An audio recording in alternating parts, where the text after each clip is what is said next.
And at this time, Judy, I'm going to turn it over to you. I'll let you let them sweat.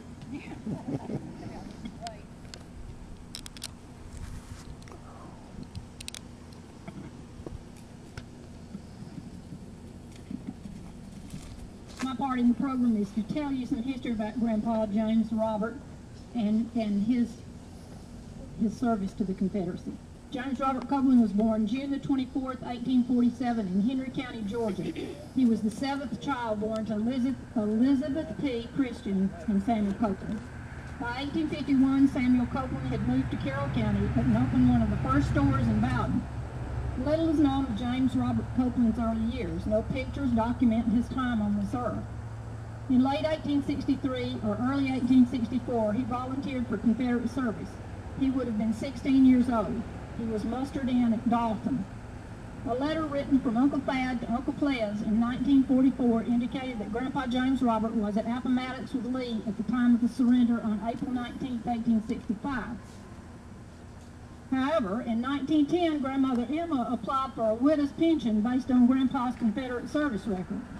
J.T. Barnes, the orderly sergeant who had served with Grandpa, testified on August the 23rd, 1910. These records appear to verify that James Robert Copeland was a member of Company C, Carroll County men, of the 56th Infantry. Contrary to Uncle Thad's letter, the 56th Georgia surrendered in Greensboro, North Carolina on April 26, 2 weeks after the surrender at Appomattox, and Sergeant Barnes gives that information as well in his testimony. One reason for any confusion may have been related to the fact that Grandpa died in 1887, just after he had turned 40 years of age. My grandfather, who was B, was just 2, and Uncle Rob, who's Bill's grandfather, was the oldest, and he was only 17. Uncle Thad, who wrote the letter in question in 1944, was less than a year old. As most of us know, youth is not always the best age to have an interest in family history and dates and facts. The testimony of Sergeant Barnes led me into some research in regard to the 56th Georgia, as did the record of Grandpa's service in the 56th Georgia located in the archives. The 56th Georgia Infantry was organized during the late spring of 1862 and was composed of more Carroll County men than any other Confederate regiment. They were known as the Carroll Grays or the Carroll Rangers. The unit took part in Bragg's Kentucky campaign in 1862, assigned the task of protecting Bragg's 30-mile-long wagon train and clearing and protecting the Cumberland Gap escape route back to Tennessee. The 56th then moved to Mississippi. Here it was assigned to T.H. Taylor's Brigade, Department of Mississippi in East Louisiana. After the fighting at Champion Hill, Mississippi, the unit was captured at Vicksburg on July the 4th, 1863. Exchanged and assigned to General Cummings' brigade, the 56th was reassigned to the Army of Tennessee. All of this happened while Grandpa was still at home here in Bowden and turning 16 years old. They fought in the Battle of Missionary Ridge as part of the Chattanooga campaign in November. Sergeant Barnes indicated that Grandpa joined in late 1863 or early 1864, so he could have been present in this fighting, but it is unlikely. The Confederate Army was at Dalton following the Battle of Missionary Ridge, and Grandpa James Robert was mustered in at Dalton because that's where the Army was at that time. After his enlistment, the 56th was sent to the winter in Macon and were recalled to North Georgia in time to see action at the Battle of Resaca. They took part in the entire Atlanta campaign, including New Hope Church, Atlanta, and Jonesboro. The 56th accompanied General Hood to Tennessee and fought in the terrible battles at Franklin and Nashville in November and December of 1864. Grandpa would have been with that crowd. Soon they were on their way to the Carolinas to join General Johnston in his attempt to stop General Sherman. They fought at the Battle of Bentonville, which is generally acclaimed as the last big battle of the war.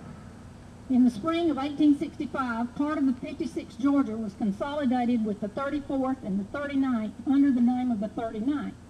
A part also went with the 36th and the 42nd as the 42nd Georgia. Most likely Grandpa's units were with the 39th, as some family researchers have found his name there. These units served in the campaigns of the Carolinas, which closed with the surrender in Greensboro in 1865. Grandma Emma was said to have made the statement that the war ruined Grandpa Robert's health and led to his early death. Whether that's the case or it is the particular Copeland heart gene that's caused problems throughout the generations will never be known. But the book Silk Flags and Cold Steel, The Civil War in North Carolina, the Piedmont, provides graphic details about the conditions around Greensboro in the spring of 1865 when Grandpa would have been there.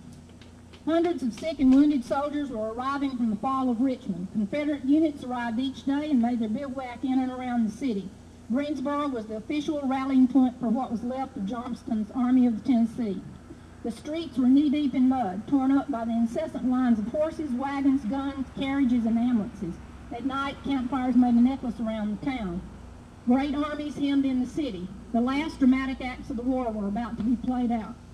Whatever food was left in Greensboro was stored mainly in the guarded Confederate and state depots. Rations were poor for citizens and soldiers alike. At the beginning of March, the Greensboro area had about 2,000 citizens. By the end of April, it had almost 100,000 refugees, soldiers, and stragglers. Conditions were chaotic and sometimes violent in the panic-stricken days before the surrender. Commissary depots were set upon by men driven by fierce hunger and unrestrained by any shred of military discipline. Johnston surrendered to Sherman at a farm on the Hillsborough Road called the Bennett Place on April 26. Johnston preferred to call it a convention rather than a surrender, since now no prisoners were taken. But nonetheless, this surrender was the largest of the war and involved 90,000 men. It took until May the 1st to get the parole forms printed and the apparatus set up for handling the process. By that time, probably as many as 50,000 Confederates had already set out for home, usually without telling their officers. The paperwork was hopelessly complicated. On May the 2nd, General Johnston issued Order Number 22, his way of saying farewell to his troops. No final review was held. The men who remained lined up, stacked their guns, and left them there. Officers passed out parole papers, wished them Godspeed, and left them to find their way home. Uncle Thad's letter says that Grandpa was given a silver dollar and sent home. Here might be the facts to substantiate that statement, and that he remained in Greensboro until the end. I use as my source for this the well-documented account of the surrender, This Astounding Close, The Road to the Bennett Place by Mark Bradley. Thanks to General Johnston's persistence at the bargaining table and to Sherman's leniency, his men enjoyed numerous advantages over the parolees of Lee's army after Appomattox. Johnston's men could take home their draft animals and field transportation, assuming they had any, which Grandpa probably did not, and 1/7 of their rifle muskets. Somehow, General Johnston received $39,000 in silver specie. He distributed this money to his men, and 32,174 officers and men received an average of $1.17 apiece for their service. Each man had a silver dollar in his pocket as he started toward home. A pittance from an economic standpoint, but of inestimable symbolic value. Johnston ordered his quartermaster to issue the men salt, cloth, thread, and cotton yarn, which they could barter for food on the way home, and they were also provided rations by the Union Army. Somehow Grandpa got himself back to Bowden, and 2+ years later, on January the 6th, 1868, he married Emma Augusta Stevenson. To this union was born 6 sons: Robert, William, John, Ples, Bee, and Thad, and 2 daughters, Laura and Etta. Many of us assembled here today are descended from those children. James Robert Copeland fought to defend his country, his home, and his family, and today we mark his grave with a Confederate marker to honor his service to the cause in which he believed. His tombstone says it quite well: a friend to his country.